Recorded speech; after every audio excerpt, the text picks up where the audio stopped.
It's December, one of the dangerous and most deadly times to be on the road in New South Wales. This time each year, Transport for New South Wales records a spike in the number of accidents, injuries and fatalities on our roads across the state. This year already, we've seen more than 330 lives lost on our roads and more than 10,000 people injured. Now as we come to the holiday season, as harvest wraps up and our roads get busier than ever, the question is, who's responsible for preventing the loss of life, preventing injuries and keeping people safe throughout the season? Here on Cargo Road in the Central West, you can see that there's some pretty serious road damage here.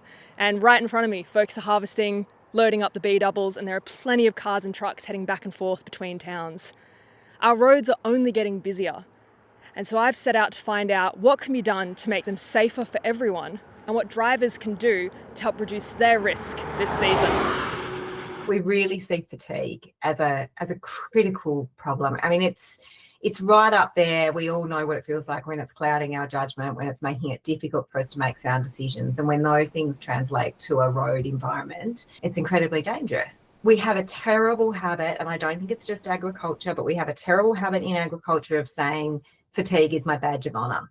It's not. It's just reckless. It's like you wouldn't consider it a badge of honor to drive drunk. So don't consider it a badge of honor to drive when you're exhausted. Are we carrying a swag? Are we doing little things like I would say to my kids, have you had breakfast? Have you had lunch? Have you had enough to drink? Have you rolled that swag out and got that those hours of sleep that you couldn't afford to drive home and get, but you could at least make sure you got some half decent rest? Rural roads just are a challenge. We have potholes and your wildlife, and we couple that with often some areas have to deal with bushfires and heavy rains, less lighting than our city roads. There's just a whole combination of factors which make them more challenging to navigate and a more risky driving environment. Be kind to our farmers on the road and be patient when you see them moving equipment around, because remember that your beautiful Christmas lunch comes courtesy of the work that those farmers are doing. So some compassion from everyone is helpful.